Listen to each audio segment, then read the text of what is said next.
Good evening. Namaste, Gita Shri. So, I think we continue, yes, with Hi Doug. Namaste. So, let's start with mantra. I will open this file.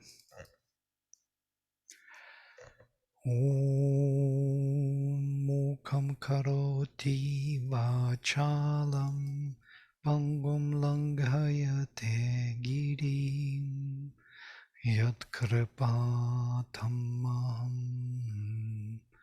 Vande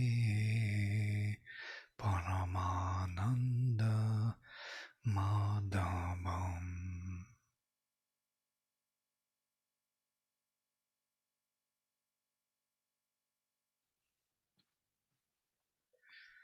So this Vibhuti Yoga, we continue and see what happens here. So we stopped at 22, I think. Yes. Vedanam samavedosmi devanam asmi vasavaham indriyanam manaschasmi bhutanam asmi chetana. Of all the Vedas, I am Samaveda, says Krishna. So if we take all four Vedas, Rig Veda, Yajur Veda, Atharva Veda and Samaveda, Samaveda is his Vibhuti, his manifestation. Samaveda is unique in one particular regard, that actually the text of Samaveda is 85% Rigvedic text. Yes? It's not really very original in that sense, but it has a totally different way of recitation. It's more singing, yes. And many people say that the whole music theory came from Samaveda. It has, instead of 3 tones as we have, maybe we have more than 3 in the Rigvedic recitation, yes, there's Agni Mihile, 3 tones. So it has more than 5, sometimes 7 tones. Yeah? So, and it is very stretching, the text. Some of you may have heard from Samaveda, yes? Om, something like this. Instead of Agni Mihile, they will say many times until it is Agni. Yeah? So they would be stretching it in time. And I was thinking for years why they do this. What's the purpose of kind of stretching the text so long? And then I kind of got it that on the level of heaven, where Samaveda belongs, because each Veda belongs to some part of creation. Rig Veda to earth, Yajur Veda to space between heaven and earth, and Samaveda to heaven. Then in heaven, the earthly text would sound in that way. It has a different sense of time and perception, so to say. So if I translate it from the heavenly reading to our earthly ear, that would be the way how Samaveda framed it. It's quite amazing to think of that in this way. So it's a heavenly Veda. Yeah? It's Rigveda in heavens. And we know that Vishnu and Krishna belong to this overmental realm, Svar world. Yeah? The world of the birth of the gods and godheads. All of them come from that world. So it's appropriate to think of it not as a Rig Veda, but as Samaveda. Devanam Vasava. And among the gods, again, gods is another term. Deva is shining beings, beings emitting light, emanating light. Among those, I am Vasava. And Vasava is the name from Vasu, as you know. Yes, it also can be Agni, or it can be belonging to the Vasu from which he comes, his family. Vasudeva was his father. So he is Vasudeva. So from root Vas to shine again. I'm shining Vasava from all the shining beings, yeah, from all the gods. Indriyanam, among all the senses, among the Indriyas, Manas Jasmi, I am Manas. And it's quite clear because Manas is the that point, focal point, which synthesizes Indriyas. So whenever you want to direct your Indriya and fix upon any object of sense, Manas will be essential for this choice. If I want to concentrate my hearing on something, I concentrate, and that is the Manas which is doing. Or seeing, I select one particular frame or particular subject, object, I fix my sight on it. And that is because of capacity of Manas. As Yajnavalkya would say, it is not by ear that you hear, but by the mind. It's not by the eye that you hear, but by Manas. So Manas is that capacity of consciousness to fix itself upon any object of sense. And then senses will follow. Bhutanam asmi chetana, and I am the consciousness chetana of all the becomings, or all the beings. Bhuta is usually translated as the being because that is what have become. Actually, it is perfect participle passive voice, have become. And many times it is translated as elements or the beings, bhutas. There is a term even in English which is not translated as spirits. No. But if in the direct sense, it's the beings, all living beings, all those who have become something here, got the body, or got some formation of energy. Among them, I am consciousness. Of all the becomings, I am the consciousness, Chetana. The word Chetana is also very unique.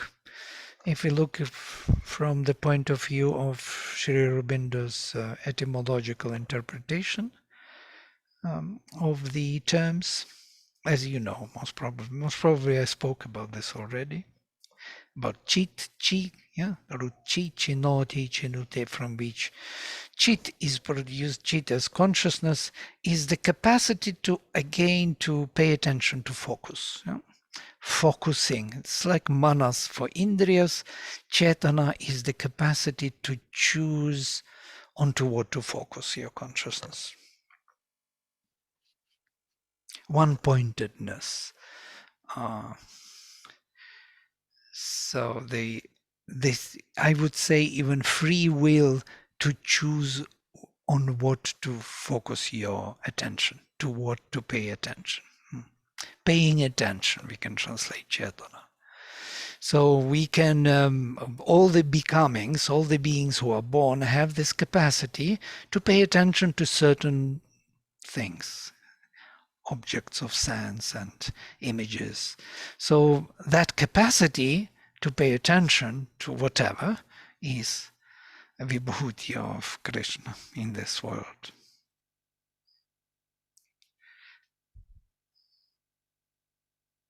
Excuse me, Vladimir, can we clarify this point about chit? Because yes, what I understood of the meaning of mind is the capacity to know through identification of what you focus. You focus on an object, then you can know from the identification. This is what I understood is the definition of the mind. And I don't feel many difference between chit and mind. Could be chit mind as well? Yes, by the way, chintayati, to think, Chit, many times chintamastu in the later language is translated as the mental capacity, but there is a subtle difference, which is not totally obvious. Manas is from root man, to form.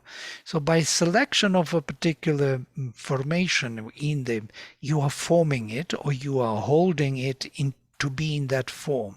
So it's more formative power of mind, is more forming or cutting out particular form or shape or context of your attention. Power of attention is in consciousness rather than in the mind. Mind is more instrumental to that power.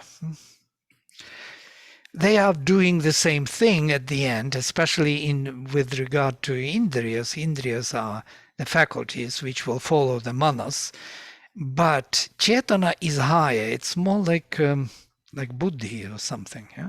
It's the capacity to be aware of, to pay attention to, in capacity rather than the activity. I do not know whether it is enough to explain this way. I had two questions on man. Of course, mantra, manu. Manu is the, you said is the what do you call it, the typal being, he's thought of as the progenitor of the humanity, but it's really more of the human type. Is that correct? Yeah, Manu, yes, it's the actually aham manorabhavam. Even everybody quotes this from Vamadeva. I became Manu, Surya, and Surya. So Manu is the I would say the being of free will. Yes. So to say, mind gives us the capacity to choose the activities, to shape it as we like it. Yeah. Well, it gets shaped by the indriyas. Indriyas are, they're working with the mind. That's why mind is called the sixth sense also, it's like, but mind is kind of holding and directing them. It's like a organizer of indriyas to work, It's like small organizer, so to say. Orchestra conductor, properly used. Some kind of, yes. Now, does that also give rise to small boss?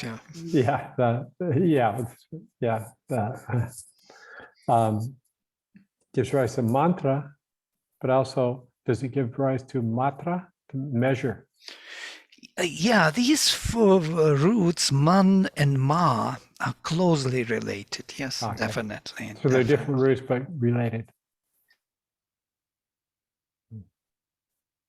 Well, they are from the same family, yes? Yeah.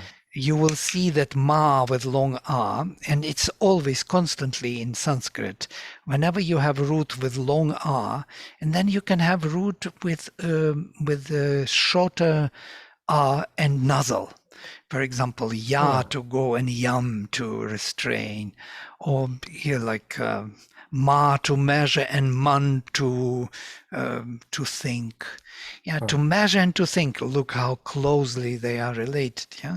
Thinking and measuring, because they are from mother, from here. Mother, the one who shapes the being, who brings the being into creation. From here, Maya, another word, the one who creates the forms of the manifestation, and later is considered to be the power of illusion, because the forms are kind of illusory in that philosophy. They are not illusory, but illusory in terms of the spirit behind them. Spirit is more real, and they are only the formations in time and space. And there are other word groupings like the tantrics like to talk of yantra, tantra, and mantra, the three tools. Right. Is that yan, short a, and that does it create a certain transformation of the verb root? It's from yam, yes, to restrain, to furnish, also to give a particular shape, yantra. It's interesting suffix tra, which we find in many other words. like matri, datri. These three suffix transformed into tram, mainly in the neuter, but sometimes also in the masculine gender. But tra is interesting. It's like giving it an activity. Yeah? So mantra is like carrying the mind, let us say. I will kind of spell it out. Yeah. Or yantra, carrying the capacity to furnish, or the arrangement, making the arrangement so it becomes the tool. Yeah. Or tantra, tan is to spread. So carrying the capacity to spread, that means the thread, the pulling, making it pulled, as it were. It's quite amazing that Sanskrit grammar is so precise and so readable in a way that you don't need to know the meaning from the dictionary, once you know how it functions. So these man, ma, have family. Yeah? Mi, mu, mri, this is the family of roots with different vowels, but ma and man are the closest. And manu and manushya from here, mind and man. Man is a mental being, yes. The same mind and man in English, they are closely related to this mentality and mind and man. Yeah, it's amazing how everything is connected. Yes, Siegfried, you want to say something? Yes, please. This chit is not the same what is included in Satchitananda. It's a different chit, isn't it? Same chit. Same chit. Yeah. Okay. It is chit, is root chi. It's interesting root from which we have the meaning of piling up, gathering to one spot, yeah, collecting, kind of putting into one spot. And from here we have chitti as the vedi, as the altar to which we focus, bring totally everything to one spot. Yeah? And chinoti, chinute, these are two roots in the fifth class, in Atmanepadam and in the active and middle voice. They are both used in the sense of paying attention, focusing, and also collecting, piling up. Yeah, when you pile up, chitti is also a pile of things. So you have, and from here we have chitta, another interesting word, which is used in Yoga Sutras, and not only in Yoga Sutras. Sri Aurobindo gives a very vast explanation of chitta. Chitta is some things which we collect over lifetime, yeah, and which is collected not only by us but by all species. It's subconscious response to any phenomena in the world. Yeah? So we know that the fire burns, how to react to, we have fear, we run from the animals attacking you. All this is inbuilt in our past experiences, and we know it as immediate reaction. So it is chitta which is actually making us quite mechanical in operations. We are not thinking how to stretch my hand to get this and to drink. I know how to drink. I know what it means. I know how it tastes, to proceed. So all this kind of memory of interaction with the world and its response is built in that subconscious knowledge response, which is also chitta, which is piled up the whole experience from the past and present, which is determining my reaction, my knowledge, my feelings, my response, my language. All what I use is built up and stored somewhere there. So when the Yoga Sutra starts with Yoga Chitta Vritti Nirodha, it means that that Chitta has vritti, the rotation of Chitta, automatic response of Chitta has to be stopped. Once it is stopped, we will have an experience of what we truly are. Otherwise, we are kind of responding automatically. So you see so much in chitta and chit and. Excuse me if I'm a little bit more deep in this. Sure. There's a name of a deity, tantric deity, called Chitamani, Chitamanitara. What's mean Chitta and Mani together? Chitamani, Tara. Mani is the jewel, or what do you call it? The Om Mani Padme Hum, you know this, yes, from Buddhist. Mani is that the jewel or the pearl, could be. Usually mukta pearl, but could be pearl, could be jewel. The jewel of chitti, of the consciousness. Yeah. So she is the jewel of. I do not know the tantric deity, but I can translate the name. Yes, thank you. Okay, it's clear like this. Thank you. Well, Chinnamasta is one of the forms of Durga. This one where she cuts off her own head. But in this case, the Chinna is isn't that the past passive participle of chid? Oh, I do not know. Maybe he pronounced it differently. No, he said differently. He said Chinnamani. No, he said Chitti Mani. Oh, sorry. Mm-hmm. Yeah. If it is not, if it is the Chinna or some other word, then yes, it could be cut or something. Vladimir, can I ask you a question on the pronunciation? It says over here Vedanang, I'm just wondering, it should be Vedanan, like with the na, or with the like Dhanushwara, with the, like on that same connotation. Like I wanted to ask about like Vedanshi, would it be like Vedangshi or Vedanshi, like with the N, like, because I was just wondering because of the different rule, of the palatals. So I'm just wondering, should it be with a nya or a na? Yeah, it depends what is following. Yes, if after the nasal there is dental sound or palatal or cerebral, so the nasalization will adopt the same, like sinchati, munchati becomes nye, yes? But because ch is there, palatal.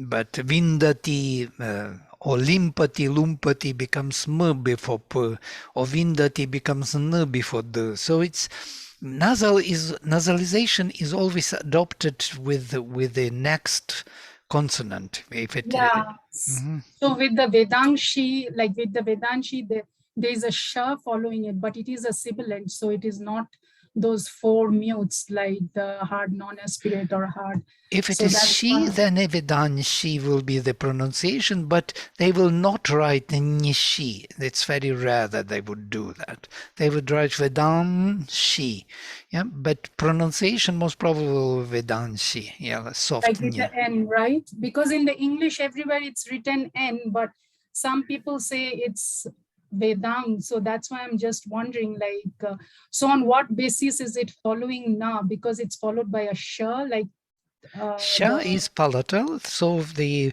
pronunciation of the nasal will be also palatal, nye, Vedanshi.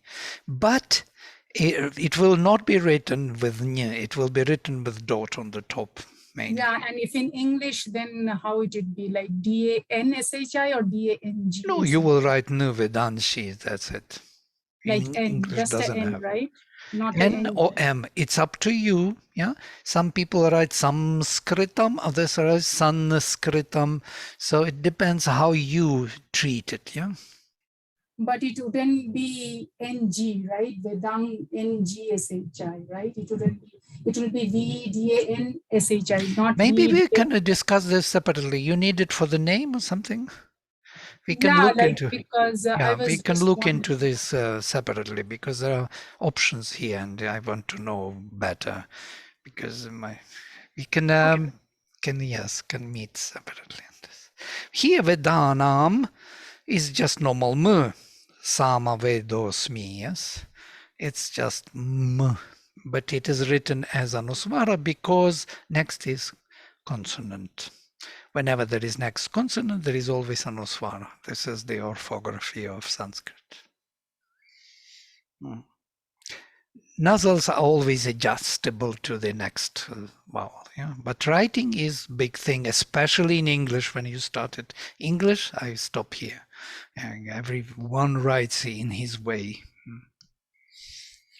If we write in Devanagari, it's another matter. Okay, some other thoughts on this? No, it's enough. Exhausted one, totally is. Rudranam Shankarashchasmi Vittesho Yaksha Rakshasam Vasunam Pavakashchasmi Meru Shikharinam Aham Rudranam. Of all the Rudras, I am Shankara. I am the Shankara is Shiva, actually. It's one of his major names. We know Shankara as Shankaracharya, but Shankara is the famous name of Shiva. Shamkara, doing Sham. Sham has meaning of the peace and also of bliss, like something blissful peace, as it were. Peace and bliss.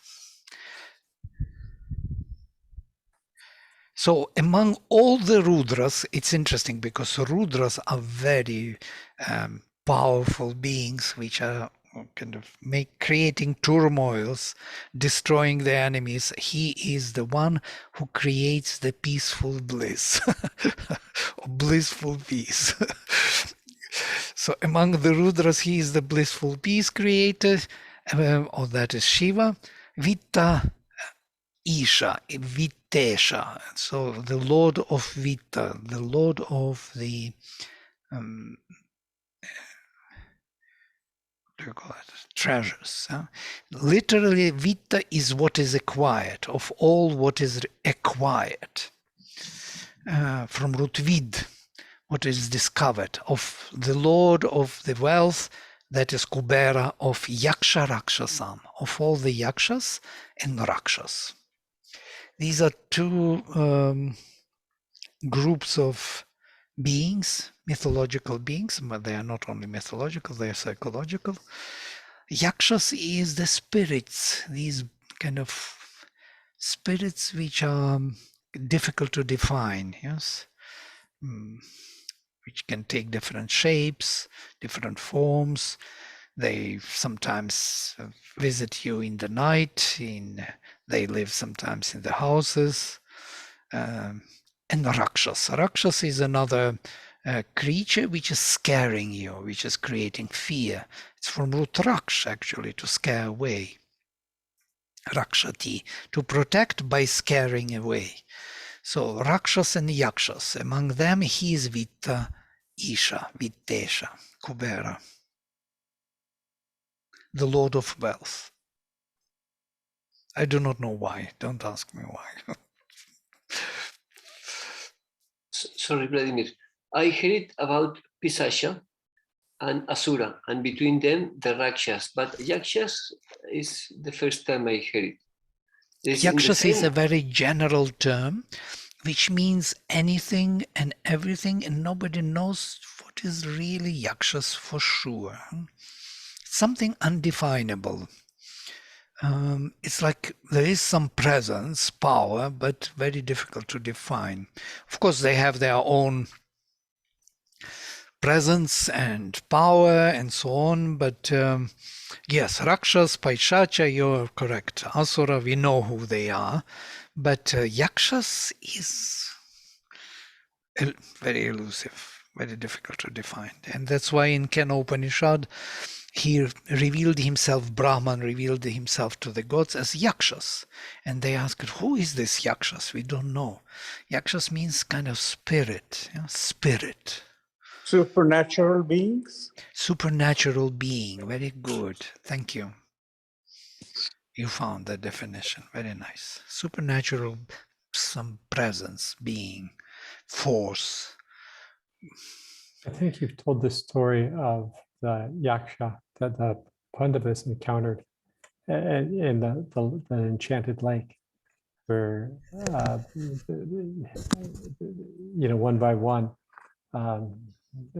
they drink in the lake and are left unconscious until Yudhishthira is able to save them by answering the difficult questions. Right. You see something undefinable, not shaped into particular form or being. Some voice comes from somewhere, from the lake or yakshas, the presence in the mountains. Many of us had experiences with undefinable spirits and presences. Yeah. They have a tremendous physical power, but no physical form. Yeah. And interestingly, they do something which is also not very clear what it is. Yeah, it's never something to only. It's like Sphinx. What do you say? They're protecting something. Yes, usually they protect some knowledge or some. In this case, the wealth. They're protectors of wealth. Are they vital physical? Or still forces as well? I think they are vital forces, yes. And then they can connect with physical as well? They can... Yeah. Okay, thank you. Yeah, but don't have an embodiment in the physical, yes. Okay, yes. Yeah. At least I don't know.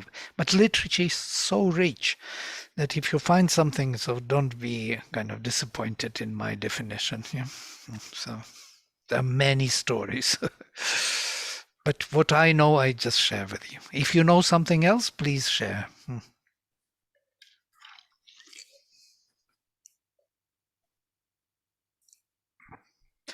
Vasunam pavakasyasmi. And about vasus, there are 8 vasus, as you know. I am pavaka. I am the flame, the agni, the purifier. The agni is considered to be the major vasu. Vasu is interesting term. It's from root vas, to shine. Sri Aurobindo translates vasu as luminous dweller. Within the substance. So all the devatas, all the godheads who are embodied in the who come down for the action within our being are called vasus. It can be anyone, Indra, it can be great Adityas. They become vasus when they are involved in building up from within our substance, when they come down. So it's in the Rig Veda. In the later literature, there are 8 vasus, as you know, one of which was Bhishma Pitamaha. It was the 8th vasu, was the naughtiest one. And they stole the cow of Kamadhenu, and they were cursed to be born on earth. And one by one, Ganga released them, threw them into Ganges.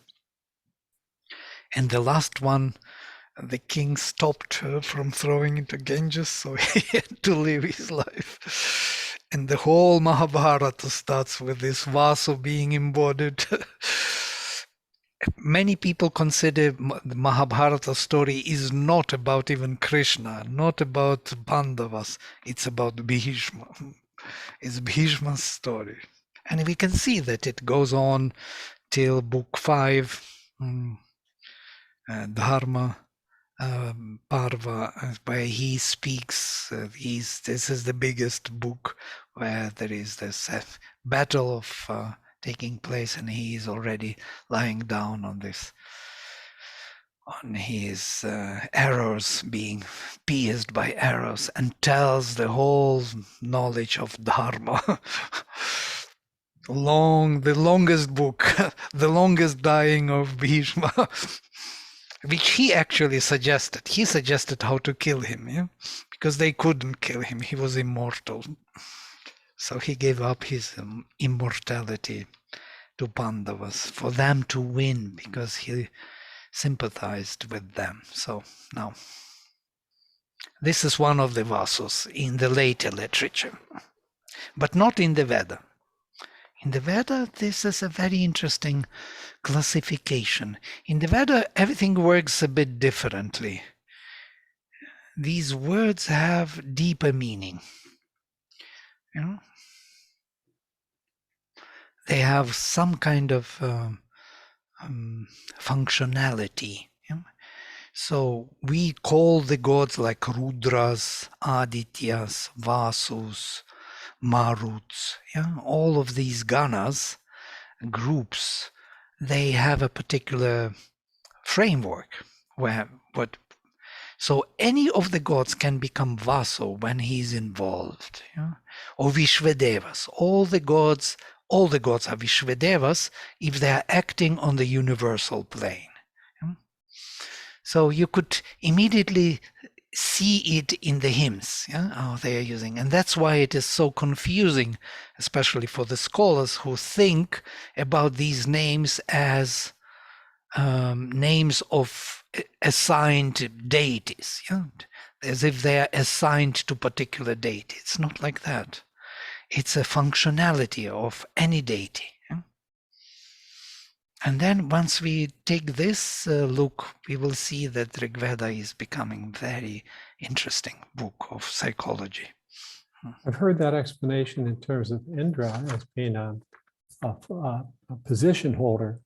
He's the chief of the gods in a certain categorization. But there are different Indras for different periods in cosmic history. But is that also true for Agni, Soma, Rudra? Any one of them can be as in the leading position if he takes the position. Moreover, they can combine their forces, as Sri Aurobindo says. They can come together. There are hymns to several deities like Varuna and Vishnu, or Indra and Vishnu, and Indra and Varuna, and to all the Adityas, to all the Vishvedevas, and so on. They are Indragni to Indra and Agni. They combine their efforts. And Sri Aurobindo says it's very difficult for us to see, because our mind is not used to this distinction of different presences within particular action. Yeah? So we are treating them as if they were human beings or some kind of personalities. Yes? And we lose the track of what they are doing and how they share their qualities with each other. Indra can share his qualities with Agni, and Agni with Indra, and with Vishnu, and that becomes a very interesting psychological, spiritual combination, which is telling us something, what is going on. That's a totally new concept in literature for me, where the actors share their essence, their character. And it's flexible. It's flowing from one to another and back and joining and rejoining, recombining. Yeah. And Sri Aurobindo says this is the qualities of higher mind which we do not kind of have in total possession. Partially we have. And because of that, our rigid mind is looking black and white. Here it ends and there it starts, another name, another day. Yeah? But it's not like that. In the Veda. If you look at from the higher perspective, you will see that these forces act for the sacrifice. They come together or in their own order, and they mix their kind of qualities for the efficacy of that sacrifice. But it's consistent with intuitive knowledge by identification. Absolutely. Which is still much below supramental knowledge. Oh yeah. We are not speaking about supramental. We're speaking on the overmental level maximum. Intuitive, overmental, and even higher mind can see this without much of a problem, I think. We also should not be carried away by the names and by the words. The higher mind frees us from this kind of identification of the qualities and characteristics as fixed to a particular name or word. This is the freedom of Sanskrit, actually. You see how many words we derived from Chetana, from Chit, yeah? how many concepts can come into life from one particular root. It depends where you apply, to which context you apply, you get a new setting, new meanings. This capacity of recognizing how the meanings are produced is a capacity of a higher mind. Actually, Sanskrit teaches us this. It helps us to acquire this capacity. To be free from the fixed meaning with a word, because it's not fixed. It's one of the contextual meanings, one of the applications. We have to see the root, the meaning of the root, and then we understand the vaster application of this action of the Devata. And also devatas and rakshasas and all these creatures we have to see as particular activities of consciousness on that level. And you can root vri, for example, to choose or to cover, vrinoti, vrinute, yes? And you will see that there are several deities opposite to it. On one side it is Varuna, who is all-covering sky, and on the other side it is Vritra, obstructing the movement, from the same root. So they don't even care about that one is totally positive, another is totally negative in a way in our sadhana. So they do not have that flavor of positive or negative application.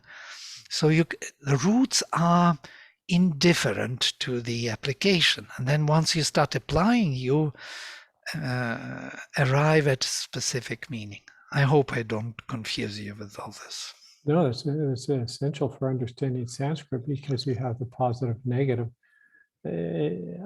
sometimes opposite denotations and even opposite connotations from the same word. Absolutely. Look at this. Rakshati is protecting and Rakshas is the demon. Mm-hmm. So they don't bother that it is from the same root raksh, to scare away, because scaring away, when you scare away the spirits, bad spirits, you protect. It's a contextual meaning. It's not this central meaning. The central would be to push away, to scare away, yes? To separate, raksh, even there is something in it very powerful, cutting, separating. So this separating, cutting, making it away, moving it out, is not allowing it to come in, is already in both words, but in totally different usage.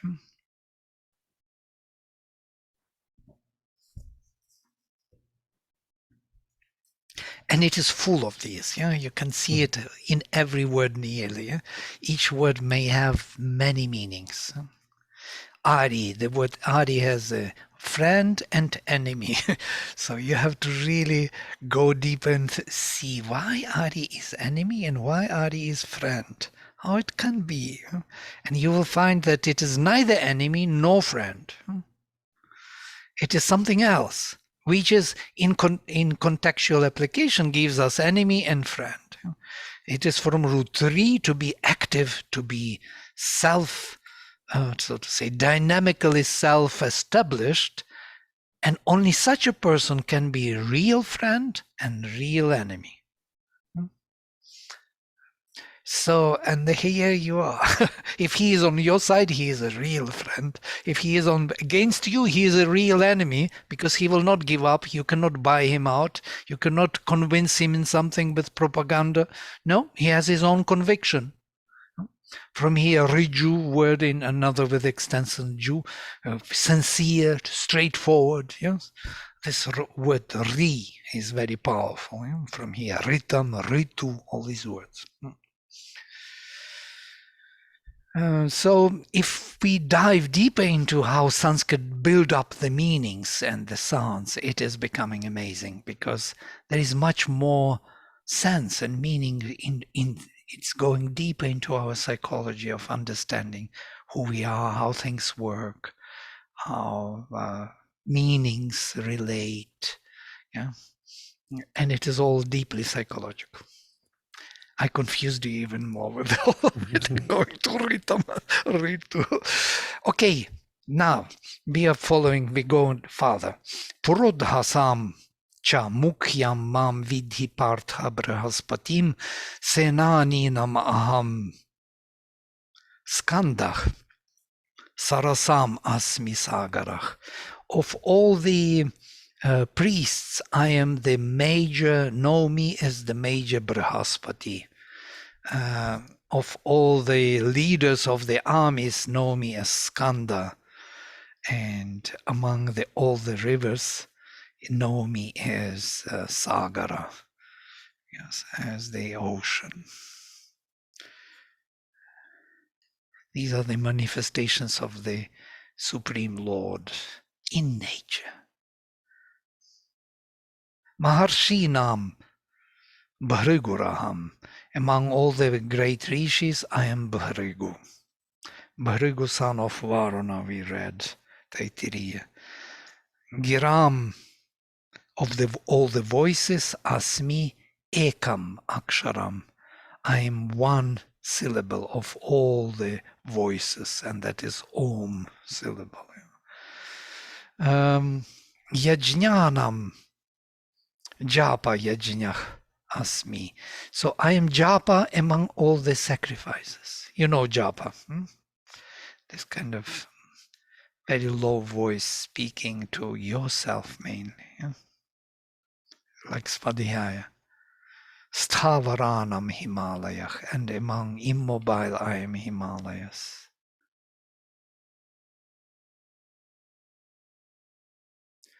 Ashvatha Sarvavrikshanam. Ashvatha among all the trees.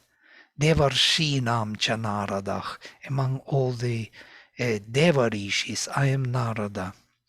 Gandharvanam Chitraratha.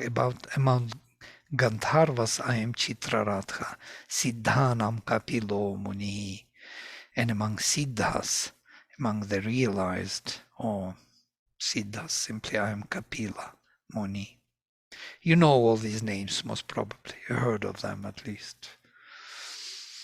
Each of these names has the whole history, and maybe the whole hour will go to explain who they are and why they are there, what they mean. But I'm just sliding through. Uchchaih Shravasam Ashvanam Vidhimam Amritodbhavam. Uchchaih Shravas is the horse which appeared from the churning of the ocean. Yes, one of the gifts. It's a well-known horse. Airavatam,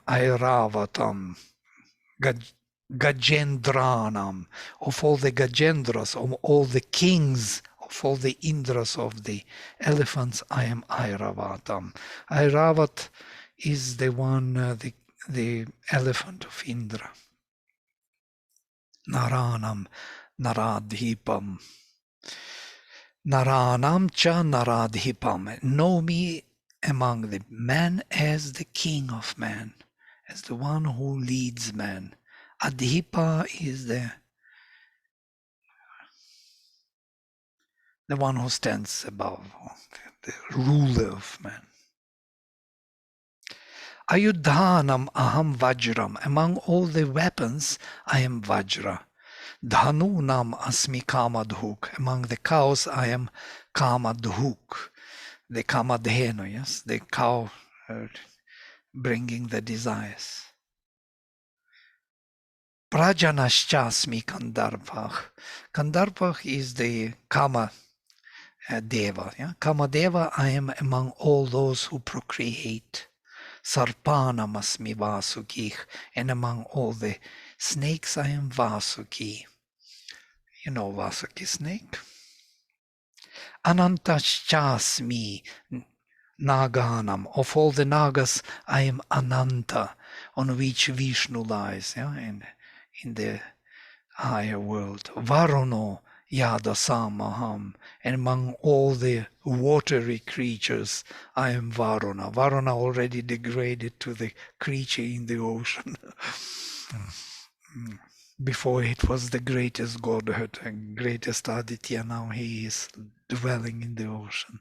Pitrinam Aryama chasmi, Aryaman among all the Pitris, Yamach samyamatam aham. Interestingly how Sri Aurobindo translates, I am Yama among those who maintain rule and law, among those who are restricted or under control. I am Yama. He doesn't translate Yama as the Lord of Death, but the Lord of Law. Sri Aurobindo never likes Yama to be translated as the Lord of Death. There is a reason for it.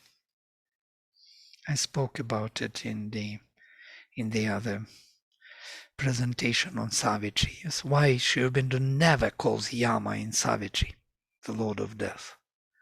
He has Savitri, he has Satyavan, he has all the names, but not Yama. Because he is not the Lord of Death, according to Sri Aurobindo. He is the luminous sun.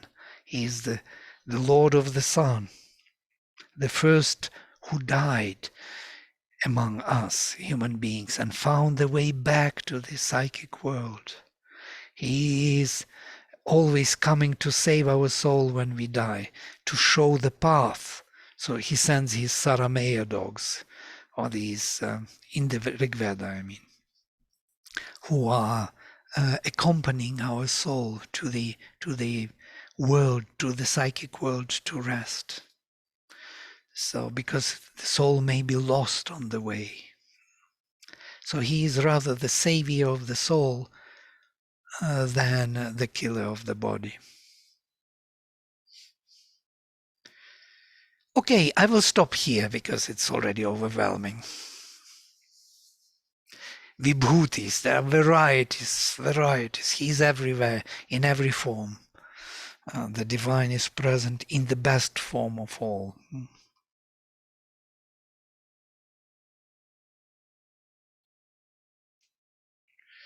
I know it's a little bit descriptive, so there's not much to say. We tried to do something similar with qualities, like sincerity, humility, these qualities are the qualities of the divine mother here in this manifestation of Aditi.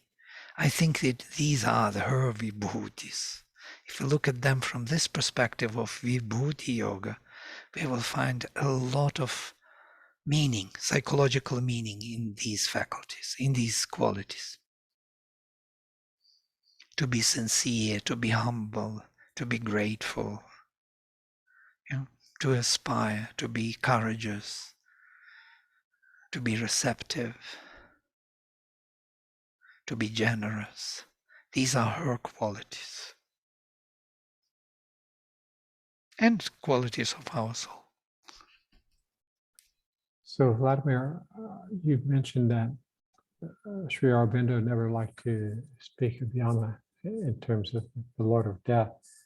And in Savitri, there are 4 cantos that have the word death in the title. So is that death of the human, death of Satyavan, as experienced from the human perspective? No, it's Lord of Death, yes. Yeah, but he uses the word. I don't know if someone else has supplied the title, but if Sri Aurobindo wrote the title of the cantos, it's there. Oh, yeah, of course he may use the word as in proper sense, death as dying. Yes, and there is death, the debate of love and death. It's a different death. Well, again, it's death from the perspective of the human, and that's what Satyavan and Savitri leaving the body. To, absolutely is to overcome.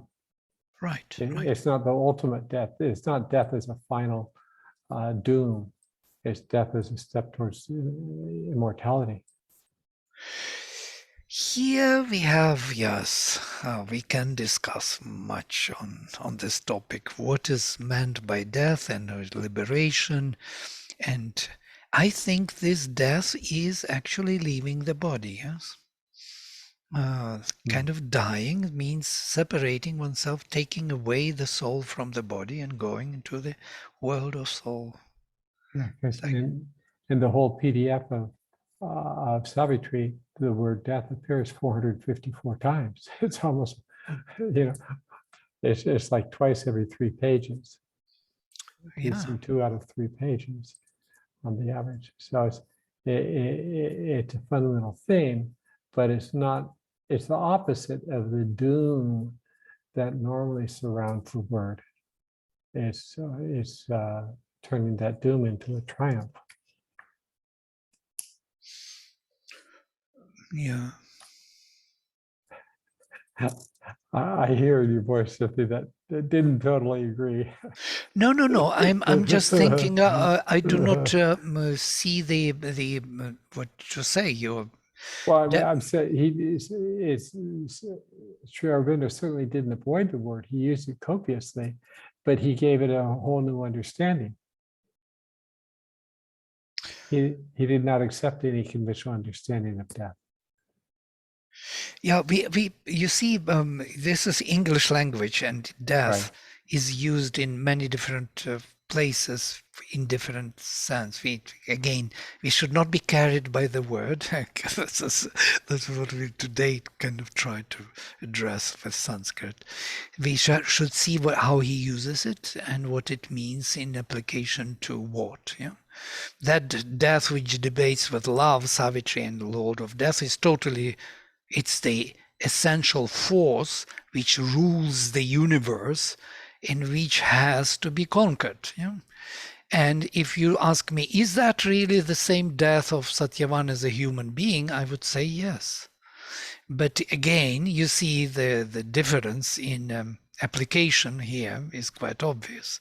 So the dying of our body is exactly the same problem which Savitri addresses by debating the Satyavan's life with the Lord of Death. Satyavan is the soul of humanity and has to come back and should not be taken away by death every time, but has to endure, and the body has to endure and to become a suitable instrument for the spirit. I think this is the myth of immortality, one of the major, actually the greatest among all. There are 5 myths, we spoke about them, but the greatest is Savitri, I think. She conquers. She, the Divine Mother, conquers death.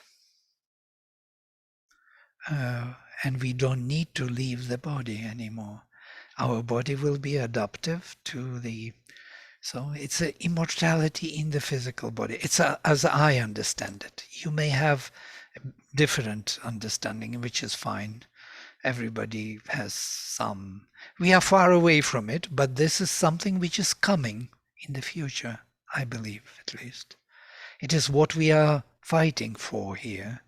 It's what we are working for, all of us, to bring this day closer, to bring more light into the physical life, more consciousness, that slowly the whole substance will change and become more receptive of the spirit, till the extent that it would not need to leave.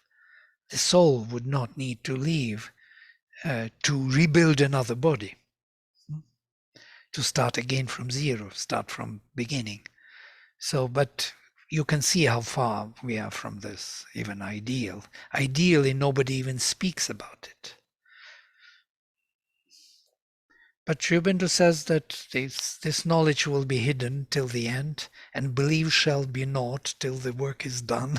So we should trust that there must be a way of doing it by the hidden forces. In the Gita, you will not find this ideal. You will find it only in the Veda, in the Rig Veda mainly, and maybe some Upanishads, like very rare, like Shvetashvatara and Katthaka. Few here and there you see those glimpses of the physical immortality. And Sri Aurobindo, this is it.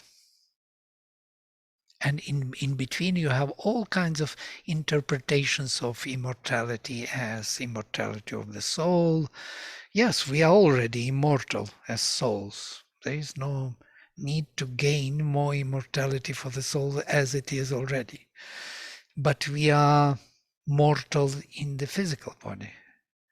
As Sri Aurobindo says, heaven we always possessed. It is the earth we never possessed. We never possessed the physical manifestation. Heaven is ours. We go there when we leave the body. It's our origin.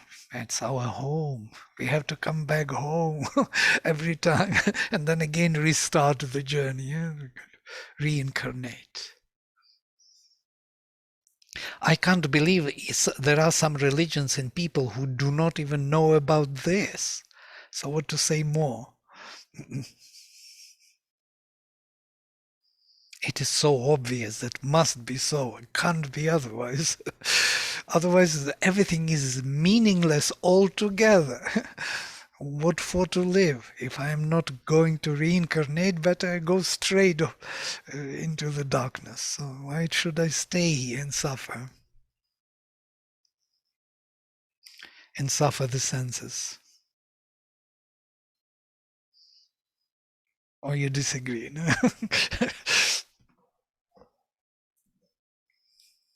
In Buddhism, they say if you don't believe in reincarnation, you can be a Buddhist. Simple like this. Yeah. They all believe in reincarnation. This is the funny part of it. All right. Somehow, I do not know, we got carried away somewhere again. But we are looking forward to Jaya Shri. Jaya Shri, are you still there somewhere? Maybe we will create some courses with you. I'm so thrilled to hear that you did this sleeping, this kind of conscious sleep course. This would be a wonderful gift for us if we could work on it. So let us meet somewhere sometime and discuss this, how we can really build the course. I'm very interested. Thank you. Well, we are very interested and to follow up and to make it a sadhana of sleep, which is amazing topic altogether. Because we prepare there to be conscious when we go, when we leave the body. It's every night, every day we fall into the preparation for dying. And we are never using it. We are using it only to forget ourselves. As if there is no other way to use this time. It's a great practice. It's a very great practice and very quickly brings results. Lovely, and we want to do it with you. And so we will connect with you in these days and so discuss this. Yes. Lovely. Okay, so there's some chatting. So now when someone dies, Sangeet, you can say it. You have microphone, no?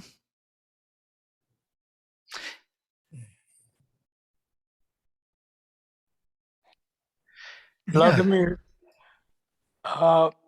in Ashwapati's yoga, Sri Aurobindo says that death is, he realizes in the higher planes, when Ashwapati is rising in the level of consciousness, that death is gateway to life. He never describes death. Oh, Mother also says that it's like you're moving from one room to another. Right. Just look at ourselves. When we were in the womb, we lived one life, and then we were born. We died to that womb. Yeah, we entered another space, another room. So it's in the same way, So we move into another room and change the shape, the formation of our surrounding. But it doesn't mean that we stop being or something. I had a very interesting experience with Aster Patel. You know, maybe Aster from Auroville. We were working many years together on different conferences and so on. So she was telling me her experience because she read Savitri to Sri Aurobindo. Sri Aurobindo and the mother. The mother said, the mother chose two girls. I forgot the other girl. What was her name? So two of them, and from the same class. They were 14 and 16. So she said, you will be, to that other girl, will be reading Savitri, and you to Aster death. And she said, Mother, why should I read death? I don't like death. And she took her hand, looked straight into her eyes and said, don't be afraid of death. Death is a great power. And that was the imprint for the rest of her life. So Sri Aurobindo was sitting behind the screen and they were reading this. Their mother created this drama in the school. So they were reading the dialogue between Savitri and the Lord of Death. And Sri Aurobindo was listening. This is amazing. Somebody read Savitri to Sri Aurobindo. Aster is still there in Auroville, so you can visit her and ask her about her experience reading Savitri to Sri Aurobindo, the lines of death. I went to Aster Patel's house. Oh, yeah. She lives in this, yes, Auromadel. Right. Great. Yes, about this, what you said, that mother guide to the psychic world for their devotees. You know that mother created the passage. This is in agenda, which is supporting all the souls to travel to the light. So you don't need to be troubled by other forces from the vital world in this transition. Yeah, just call the mother, and that passage is already arranged, and she speaks in agenda that she created for all beings, not only for the devotees or something. So how does that work, Vladimir? The vital and mental beings go through that passage, or just a psychic being? All three? I think psychic is what is precious, what is being attacked. The rest is going to its own source, so to say. We acquired, we took all the elements from the nature, from the mind, from the vital. It belongs to that realm. It's not our thoughts. It's not our words. We all selected and collected it in accordance with the psychic need of development. That is the most precious. The rest is instrumental, and it goes where it belongs. And in that sense, the Buddhists are totally right. Sanskaras belong where they belong. They don't belong to us. The only thing they didn't come to the end is the element of soul. And that's how Buddhists lost to the Advaitists, to Shankaracharya, because there was only one question asked from Advaitins to them. If you believe in the reincarnation, so what is reincarnating then? What is coming back if there is nothing beyond sanskaras?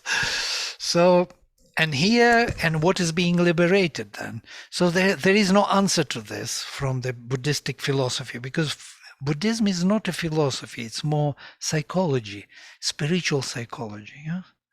Very powerful, and it has very powerful methodology and meditation, which helps us to discover our inner self. And then it doesn't name it, doesn't make out of it a philosophy that something is reincarnating and growing in consciousness or something. There is no philosophy. And in that sense, of course, Buddhism lost and left India, went to China, and that Japan and became Chan Buddhism, Zen Buddhism. But India became much less under Buddhism because of that. It's quite an interesting story if you know what happened. But till Shankaracharya, Buddhism was very powerful in India, was spread all over, everywhere. But after these debates, they had debates, disputes, they come together and they dispute. So this question they couldn't answer. What is reincarnating if there is nothing there? That's a good question, actually. But they don't want to call it something. They call it shunya, whatever. But that shunya is not totally shunya, as we know. It's a fullness of something, some potential fullness of everything. So we can also bring Buddhism in if we want. I heard that Jayashri was also following Buddhism, so now I'm talking to her mainly. And of course, Siegfried is also kind of fond of Buddhism. Yes, Siegfried? Yes, I learned Buddhism many years before, but I'm not a follower of Buddhism at the moment.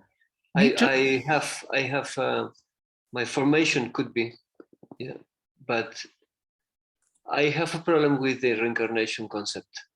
You have the problem with that? Yes. For me, what I heard from Dr. Basu is quite brilliant about what is reincarnate is a psychic being, and psychic being is only carry on a few experiences. Of course. And these experiences, so special for the evolution of the soul, are only bringing to the collective consciousness, not for for an individual consciousness. They are carrying for the collective consciousness, and the next step, who is using that experiences, is not necessary to be the before, who have the experiences before. Right, and but you see, for me, it's a more wide and vast and open view. I think I'm more comfortable with that. Sure. But he addresses the concerns that people are making out of the reincarnation, like me remembering myself in the past. It's not like that at all. That's what he wants to say. It's the impressions what we got from our personal life, from our psychic. Psychic is deeply individual. It's not a collective. The impressions what we got, the truths which we experienced, are important both for collective and our individual development, growth of consciousness, both. There is no contradiction in here. It's just a matter of talking or explaining. He addressed the issue that many people believe that they remember past lives. It's very rare that you could really remember some glimpse of past life, which is true, which is not imposed by vital forces or some impressions from the mind. It's very rare. That's he addressed. I think this concept of individuality is very important. It's very important. I'm very comfortable with that idea of or what that feeling of individuality. But I can make this discerning, this discrimination about the library of the outer being. The library of the outer being is not for passing lives. It's Absolutely. Only a library, and this kind of library, maybe some very good books, like a very good experience, they can be to the collective, and another psychic being can choose any of that books and carry on with the next life and go forward.